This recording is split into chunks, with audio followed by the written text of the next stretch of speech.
The Agent David O. Show.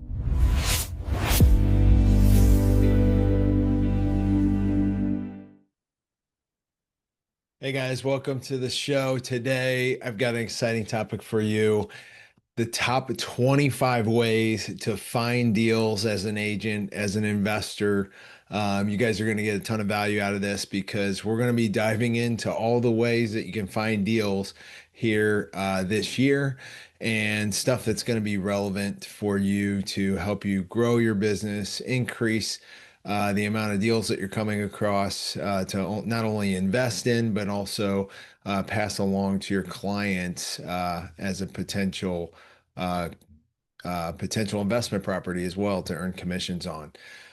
So here's the deal, guys. There's so many different ways to find deals, and the good news is that they all work. But also the bad news is that they all work. So with so many different directions, a lot of people have a hard time, and they take the shotgun approach where they're going after several different avenues to find deals. And a jack of all trades is a master of none, is what a common saying that you may have heard in the real estate industry, and it can be very true. So as I read you off all the ways to find deals, the top 25 ways that we're finding deals, I don't want you to go out and try to implement all of them. I can probably guarantee that you are not going to have success if you go out and try to find deals 25 different ways. In fact, I would do no more than three ways to find deals. I think if you pick three and you go consistent and hard on those three avenues, I think you'll have a ton of success in real estate. Success comes to those that are consistent and disciplined and really add up the amount of time in one little niche over the series of weeks and months to where you can break through and start having success in that deal lane. So we'll go ahead and get started. The first 10 of these 25 are going to come from your relationship driven deal sources, which I love. I love using relationships to not only get referrals, but get more transactions, more deals with people. So, number one is going to be your past clients. If you have not tapped into this resource yet, you should. These are people that have used you in the past. These are people that know other people in their circles that they could recommend to you. So by far, this is my number one recommendation to finding deals is go to your past clients. Ask them if they know anybody that is looking to buy, sell, or invest this year. Try to get a warm introduction to somebody in their network. A lot of times our past clients are ready to buy again because a lot of them are investors, right? They're buying multiple deals a year. They're not just trying to buy a house to move into and then stay there for a prolonged period of time, which the average homeowner is staying in their home 12.8 years right now. So there's a long time between sales. We can leverage those relationships though to find the other people in their circles that are thinking about buying, selling, or investing. So your past clients is number one. Number two is going to be your sphere of influence. So when I say sphere of influence, these are people that already know, like, and trust you that you have a relationship with. So it's not going to be that hard to ask them for business or ask them for a referral to somebody who's going to be doing business. Um, I like to think of this as these are the people that you would invite if you were getting married this year. Who would you be inviting to your wedding? Making that list, the however many people it is. It might be 50 people, it might be 200, it might be 400 people. Whoever you would invite to your wedding if you were getting married this year, that is your sphere of influence. Those are the people that you're closest to and can really take steps in that relationship to turn it into also a business opportunity to tap into their spheres of influence. And there's a lot of people there that are just moving. There's a lot of people there that are looking for investment opportunities. This is your opportunity to reach out to them and connect. Number three would be other agents. Other agents is huge. Leveraging other agents. Other agents are constantly coming across deals. I actually just got off the phone with another agent who has two listings that are not on the market yet. But I got information on them and potential be a fix and flip for me and my wife to do.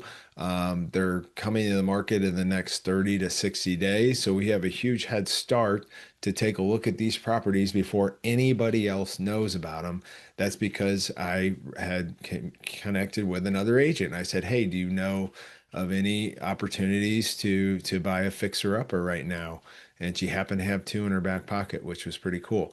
Other times, that agent can introduce you to another agent in her office that knows about some coming soon properties that haven't hit the market yet. So other agents is huge. Number four is property managers.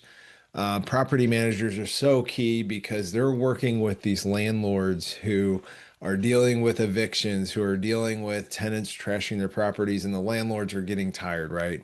Well, those are huge opportunities for an investor to come in, buy it at a discount, take care of the problem, and make some money doing so when that owner is just tired of it, right? They want to be done with it. Property managers know about these kind of landlords all the time. You know, life is always happening to the landlord. Tenants are always going to be a problem. We try to do a lot of screening up front to make sure that it's not us that it's happening to. But this just happens, you know, every day. People can't pay their rent. Every day people are not taking care of the property they're living in. It's just the fact of life. And unfortunately, that's the case, and we can be an opportunity to offer solution to landlords in this situation and buy something at a discount or helping another investor buy it. So property managers are great. Number five is contractors. A lot of people will have a contractor out to give a bid because they're looking to sell their house, and the contractor might know about that. And if you can give them a referral fee or some kind of marketing bonus to tipping them onto the property, you know, or maybe you want to use the contractor to fix up the house and do a more extensive renovation than the owner was looking for. Contractors can be a good resource for finding deals. Number six is CPA and tax advisors. These people know when somebody needs to sell, whether they're doing a 1031 exchange or they can't, you know, afford to hold the property anymore and they need to sell. Number seven is estate attorneys. So many cases when an estate is being settled, there is a home involved that needs to be sold. And a lot of times, if the person got really old and passed away from old age in the home hasn't been cared for necessarily, and there's a lot of maintenance and repairs that need to be done. So these attorneys come across these opportunities all the time where a house needs to be sold at a discount. And so if we can develop relationships with them, there's an opportunity to get a lot of referrals there. Number eight is divorce attorneys. I know this isn't a fun one either, but people that are getting divorced often have to sell the house, right? And so you're forced to make a decision. You have to sell. You don't really want to spend a whole lot of time fixing it up with your future divorced partner. So you just get it done and get it sold. So these attorneys are coming across these situations every day where a house needs to be sold. Number nine is probate. So properties that are going into probate eventually need to be sold as well. That can take some time to get through that process, usually about 6 months in our market to get through the probate. But that's plenty of time for you to start making connections and develop a relationship with a seller or an attorney in that situation to get opportunities to buy those houses. Number 10, I have wholesalers. So wholesalers are always putting properties under contract and they want to flip that contract to an end buyer and an end investor to make a wholesale fee. And it'd be great to build relationships and get on their list so you start getting opportunities. Yeah, a lot of times, you know, we complain that the wholesalers' prices are too high, but sometimes they're just seeing what they can get. And so don't be afraid to make a low offer. for a number that makes sense to you when you see these wholesale deals and they might be priced too high. Other times, if you can create a relationship with that wholesaler, sometimes you can get deals before they blast them out, before they assign a price to them. So that's a good one. The next set of opportunities is off-market and distress plays. So number 11 is expired listings. So these listings are most likely overpriced and they've expired, they haven't sold. Opportunity for you to reconnect with those listing agents that had it listed, or skip trace the owner and contact the owner directly. Number 12 is a withdrawn listing. Same thing. They had made a decision to just withdraw it because it hasn't been sold. Number 13 is pre-foreclosures. So this is something you can find in your tax records about properties that are pre-foreclosure. Homeowners have missed some payments and the house is going to eventually be foreclosed on. Getting in contact with those people and leading with, how do I help save you from a foreclosure? Maybe it's a short sale. Maybe you can buy it and get them out of the deal before a foreclosure hits their credit. Number 14 is code violation lists. So each municipality has lists of properties that have code violations.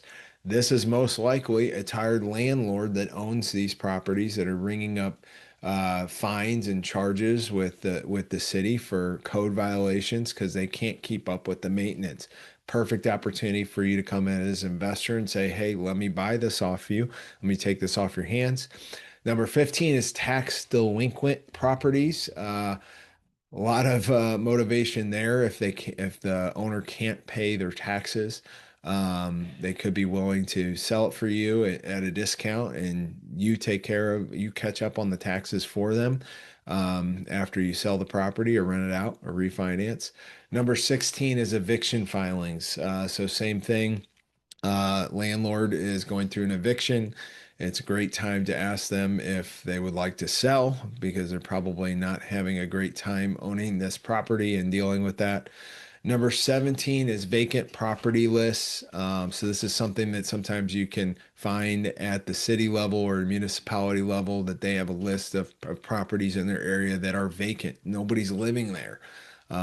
So whether the house maybe it got inherited and nobody took over the property, or a tenant moved out and nobody put a new one in, these properties are just sitting there collecting dust, collecting maintenance issues and deferred repairs. Perfect opportunity for you to come in and make an offer. The next group is called strategic marketing plays. So these are outbound marketing that we're doing. Number 18 is handwritten letters. This works really effectively. So if you create a handwritten letter and send it to somebody, it shows intent that you want to buy the house and you're serious about it. And number 19 is investor focused social content. So get on social media, say that I buy houses. I'm looking for a house to fix up. When you say those things out in the public, who knows who might hear it at just the right time and they know about somebody, or they themselves is somebody that needs to sell a house. Number 20, setting up a Google business profile. Position yourself as a home buyer or an investor friendly agent. That's an easy one. Number 21 is neighborhood farming. So like picking out a specific neighborhood that you like to do deals in and just niching down and honing all your marketing there, whether it's going door knocking, whether it's hanging door knockers on the properties, sending mail, sending handwritten letters, targeting Google ads and social ads to people that live in this neighborhood. Can be very powerful because you can be the dominant voice, the dominant figure that buys houses or works with sellers in that neighborhood. That one never gets old. So honing down on the specific neighborhood. Number 2, driving for dollars. I love this one because, this is where we've found some of our best deals, just driving around, noticing that problem property in a higher end area or in a nice neighborhood, the property that just doesn't fit in with the other houses around. Now, you don't want to find the boarded up property that has 6 other boarded up properties on the same street, right? That's not what we're looking for in driving for dollars. We're looking for the black sheep, the one that stands out from all the other houses in the neighborhood That's the one we want to target with our cold calls, our direct mail, trying to get a hold of that owner and say, hey, we want to buy a house in this neighborhood and we want to buy yours. Would you be open to getting an offer? Number 23 is Facebook investor groups. There's a lot of big groups out there on Facebook that talk about investing and wholesaling and finding deals. And a lot of properties get traded by posting in these Facebook groups.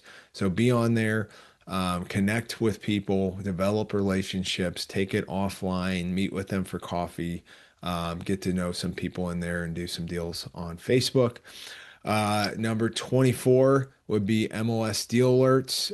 So this is just creating a filter on the MLS, look for what you're looking for, and get alerted when a property hits the market. Now, the thing is, the MLS is the most exposure to anyone looking for deals or buying a house. So it is tougher on the MLS because when something hits the market, it goes very, very quickly if it's a good deal, and a lot of times goes for over asking price if it's a good deal.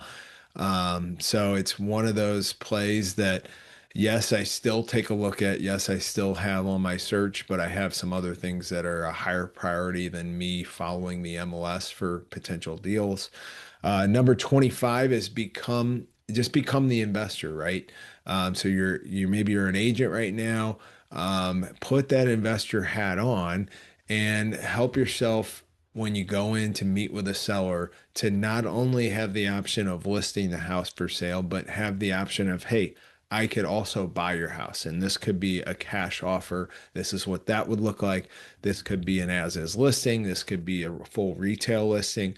Lay out all your options for the seller so that you are the person that they're going to be doing business with, whether as an agent or an investor. So those are the 25 ways to find deals in this market. Hopefully, you've heard a few of them there, maybe one, two, or three that you could really grip onto and go deep on. Like I said, jack of all trades is a master of none. Do not go out and try all of these ways to find deals. Take a few from this list, go heavy on it, be consistent. Block out just a couple hours. Maybe it's just an hour or two every week where you're going to go hard on one of these avenues, whether it's the building the relationships with certain professions, maybe it's writing the handwritten letters, maybe it's doing the driving for dollars. Just get in a consistent pattern of doing that. And that's going to be huge for you building up your business and finding deals in this year ahead. As always, if you'd want to hear more and get a free copy of our book, head over to joincashflownation.com. You'll see an opportunity there to book a free strategy call with me. I'd love to walk through a plan and come up with a strategy for you and to scale up and have success in the coming year. And I'll give you a copy of my book, not only the PDF, but the audio version, which is really, really cool and easy to digest, called Investor Friendly Agent, that's sitting behind me here. Go to joincashflownation.com and I will see you on that call.